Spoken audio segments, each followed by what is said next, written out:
Assalamu alaikum. My name is Nimra Tehneem, and I, along with my partner Habiba Fahim, are going to discuss some types of titrations which are going to help in the soil analysis. So, first of all, let's talk about what is soil analysis. Soil analysis is a set of weighing chemical processes which are used to determine the nutrient content in the soil. It is also related to the chemical, physical, and biological soil properties determination by using different types of titration methods. And it is very important to check the soil health, which is important for the growth of different kinds of plants. So, we are basically going to use different types of titration methods for this purpose, which mainly include complexometry. So, the contents which we are going to discuss include assay-based titration, which involves subcategories, then complexometric titration for calcium, magnesium, cation exchange capacity, silicate analysis, and soil toxicity, and then the Walkley and Black method for the determination of organic carbon by the redox titration method. So the first method which we are going to discuss involves the determination of calcium and magnesium ions in the soil solution. There are different steps. Complexometric titration for determination of calcium and magnesium ions in soil solution is made available. Why it is important to take the soil solution? Because in solution form the ions are easily available to the plants, and these are very important for the nutritionist properties of plants. Then for this purpose, first of all, the soil samples are fractionated, dried, so that there is no moisture left over, and then the soil solution is extracted by acetic acid after knowing the other properties like pH and cation exchange capacity, so that we can know that how much calcium and magnesium ions are able to be held by that specific soil to determine that cation exchange capacity as well. So how does we calculate it? By the Bayek titration method with EDTA, and magnesium ions is masked by sodium hydroxide that would result in the formation of solid magnesium hydroxide. In this way, we can first specify the EDTA for calcium determination, and afterwards we would calculate the magnesium amount by titration of EDTA with magnesium hydroxide, which would extract the magnesium from the hydroxide and then the concentration of magnesium. Next is the determination of cation exchange capacity of soils. It is applied by complexometric titration as well. So what is cation exchange capacity? It is basically the whole capacity of a soil to hold exchangeable cations. It is very important to determine this capacity because different holding capacity of different soils help in their nutritionist power to different kinds of plants in different areas. In this way, we can divide our globe into different tropical regions, and we can measure the specified qualities and abilities of soil, that which plants are good to grow in a specified kind of soil. So here is a key of overall process. The compulsive exchange takes place between a barium soil and magnesium sulfate solution. Barium ions are being removed from the solution by precipitation of barium sulfate. Then EDTA titration is performed to measure the amount of magnesium exchanged from a standard solution by a barium soil, and the cation exchange capacity is calculated. It is a very fast process, and it basically avoids hydrolysis, so that the essential ions which are to be measured cannot get lost by excessive hydrolysis. So this is a very convenient process which avoids excessive hydrolysis.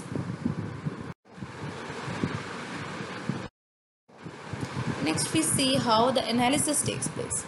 So first of all, when the magnesium remaining unexchanged by a barium soil from a measured quantity of standard magnesium sulfate solution is determined by EDTA titration, and the result can be used to calculate the cation exchange capacity of the soil.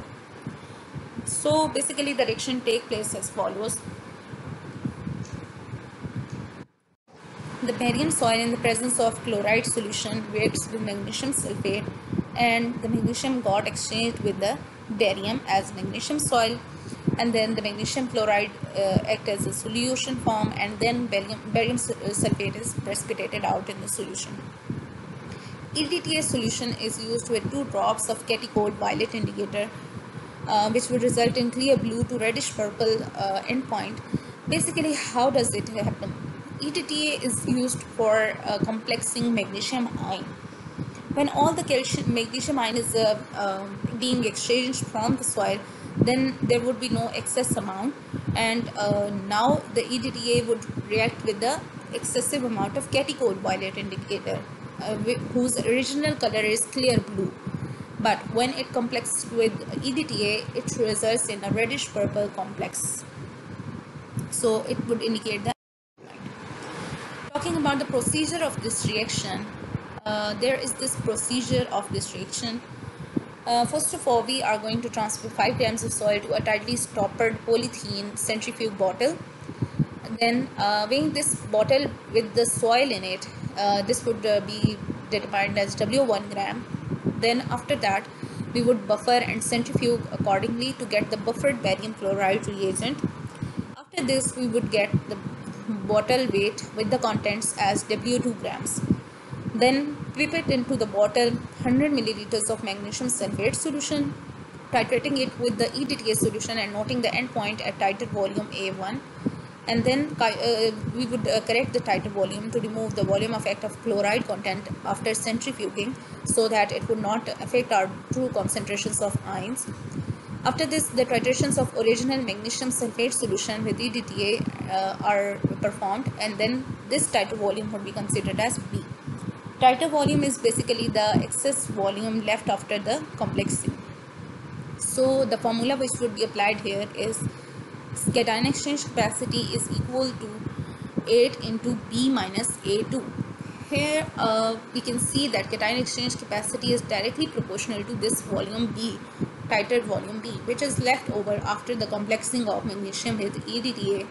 So as we indicate that if all the magnesium ion is already being transferred or being entered into the soil, then its cation exchange capacity is being stopped, or it is directly proportional to that volume which has been already complexed. So next we are going to talk about the determination of soil organic carbon with the help of redox titration. So basically the soil organic carbon is a measurable component of soil organic matter. It basically helps to tell us about the nutrient retention, soil structure and moisture retention in the soil, and which helps to determine the soil properties in different areas and different regions, so that we can know that which plants are suitable to grow in a particular soil. So for this, the method named as Walkley and Black method is used. First of all, the determination of soil organic carbon is based on the Walkley-Black chromic acid wet oxidation method. In this method, the oxidizable matter in the soil is oxidized by 1 molar potassium dichromate solution. The reaction is assisted by the heat generated. And then talking about the procedure of this reaction, first of all, we will take the soil which is ground up and placed in a 500 milliliters flask. Then 10 milliliters of 0.167 potassium dichromate and 20 milliliters of concentrated sulfuric acid were added to the soil by stirring it to ensure good mixing of the soil with the reagents. Then after giving a 30-minute rest, we are going to add 200 milliliters of distilled water, 10 milliliters of concentrated phosphoric acid and 1 milliliters of 0.16% divinylidene were added. After this, the complete oxidation of organic carbon takes place, but the excess amount of dichromate that was not reduced in the reaction would be determined by the volumetric titration using ammonium ferrous sulfate. In this way, we can say that it is also an indirect titration method, in which the original amount of carbon is measured by directly titration with the potassium dichromate, but the excessive amount of dichromate is indirectly calculated, and then we are going to imagine, or we are going to induce the results of original volume of organic carbon which were present in the organic matter. That is how this procedure takes place. Assalamu alaikum, my name is Habiba Fahim. I am going to continue the soil analysis by mentioning several analytical methods for solving the soil problems. So for the first method, we will be focusing on the acid-base titrations. Soil acidity. Soils naturally behave like acids and bases. They behave like weak acids when they have an increased amount of carbon dioxide, organic acids and exchangeable cations. On the other hand, they behave like weak bases when they have an increased amount of the calcium carbonate in these. So how can we easily and effectively measure the soil's acidity? For the effective measurement, we will be using the titration curves. This titration curve has been adopted from the Corey-Cobb. In this curve, pH of the soils are plotted against the base added. As we can see, a buffering region has been created in the beginning. So this buffering region actually creates due to the interaction of the weak acid conjugate base pair when a certain amount of base is added. As we already know from the Henderson-Hazel-Balch equation that a weak acid conjugate base pair creates, this pair actually reacts like a buffer, and now this buffer will prevent the change in pH for the acidic soils. But when the amount of the base exceeds a certain limit, then these pH values can no longer be controlled, and these pH values would keep on increasing as long as we would add certain amount of bases in these acidic soils. This image represents the formation of the soil acidity. When the soils are young, they have an increased amount of the exchangeable cations in these like the calcium, magnesium and potassium. But with time, these cations leach from soils and organic matters decompose, resulting in the production of the hydrogen ions which increase the soil acidity. And then the soils transform from being called the young soil to the old soils.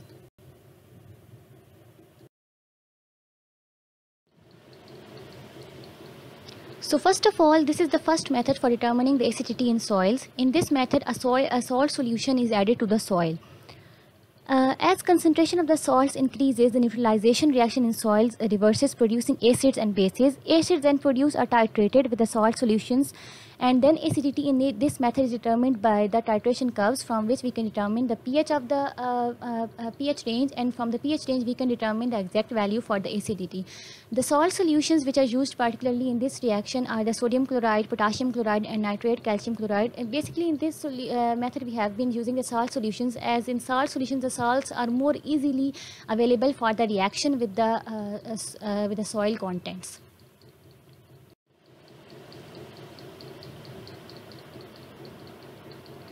Then there is the second method for determining the acidity in soils. In this method, we have replaced the soil solutions with the pure water. So first of all, the soil mixture is titrated with lime, and then the mixture is filtered. Now the filtrate that we have obtained, we will titrate with a suitable alkali.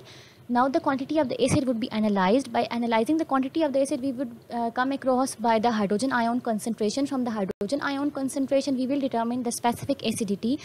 Now the end point of this reaction is determined either by an indicator or by observing the freezing point. As we already know, we are very well accustomed with the phenomenon of depression of freezing point. This occurs when an external agent is added into the mixture, so the freezing point decreases. So in this reaction, the water would act as a weak base, and the water would then react with the components of the soil, resulting in the formation of the certain products. Those products would depress the freezing point of the overall mixture, and hence in this case we would be able to determine the end point by the observation of the depression in freezing point. This method actually provides an analysis of the pH buffering capacity of the acidic soils. In this method, we are again using the acid-base titration. So the buffering capacity of the soil is actually the capacity of the soil to resist a change in pH. The pH buffering capacity of an acidic soil is determined by using again the acid-base titration curves. The value of pH buffering capacity is obtained from the slope of the titration curve of the acid and alkali additions, as we have already discussed the acid-base titration curve. So the buffering region was obtained, and from the slope of that titration curve we will extrapolate the graphs, and by extrapolation we will get the pH values of and from these pH values we would be able to determine the pH buffering capacity of the acidic soils. So in this image, this is a diagrammatic representation of a particular method for determining the pH buffering acidic capacity. A soil sample has been actually been represented over here, in which the nitrogen is getting incorporated into the soil. It actually represents a natural phenomena of the nitrogen being used by the plants, and how does this nitrogen addition then affect the pH buffering capacity of the acidic soils. So in this method, we are going to determine the soil toxicity. So any substance in the soil that exceeds naturally occurring levels and poses human health risks is a soil contaminant.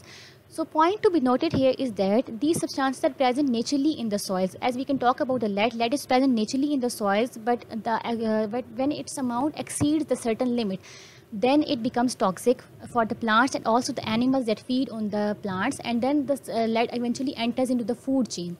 So the other contaminant that can pose soil toxicity are the pesticides, petroleum products, radon, asbestos, lead chromated, copper, arsenate and creosote. So as we can see from this image actually depicts the soil toxicity, like how does a particular region affect from the soil toxicity. This flowchart represents the vanadium toxicity in soils. So this flowchart is actually a combination of the human activities and the atmospheric activities that are contributing towards the vanadium toxicity in soils. So these atmospheric activities like the volcanic activity, atmospheric deposition, and the human activities like the mining activities and the metal industry, fossil fuel combustion, etc. contribute towards the increased level of vanadium in the soil that eventually enter into the plants, and then this stunts the growth of the plants.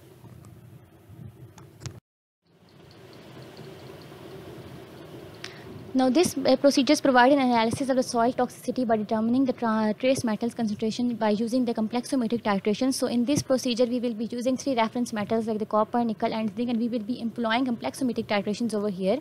So, for the analysis of the copper, we will be maintaining the pH at 8 by using the ammonia, and the Murex side indicator would be used in this case.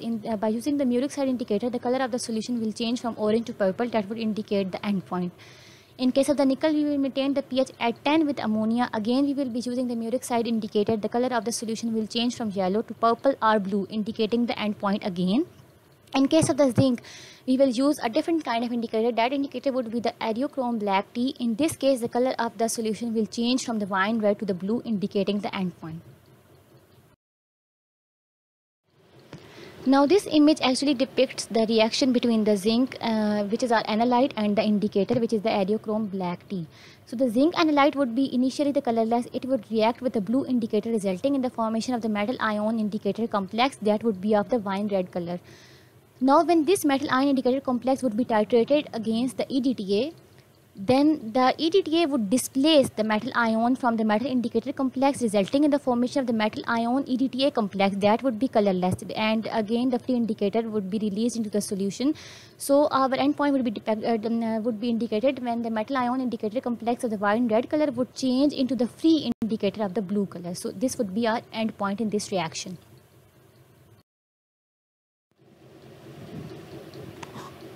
In this method, we will be determining the silicates in soils by using the complexometric titrations.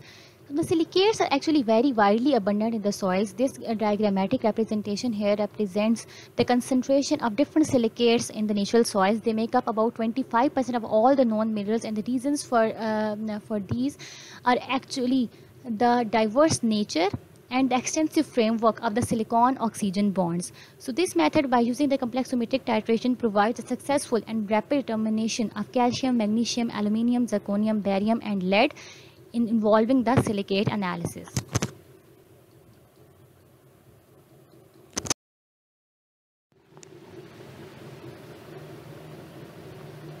By continuing the silicate analysis, we will determine the quantities of aluminium, titanium, and iron in silica sand and allied materials. This method is actually an indirect titration method with EDTA. So in the beginning, we will first get the complexes of titanium oxide EDTA and aluminium EDTA that would then be decomplexed by using the tartaric acid and sodium fluoride. So the amount of these complexes would then be determined, and that would eventually give us the indirect concentration of the iron in silica. So this method is simple, rapid, and accurate for determination, and it does not require any sophisticated instrument. That's all from our sides. Thank you so much.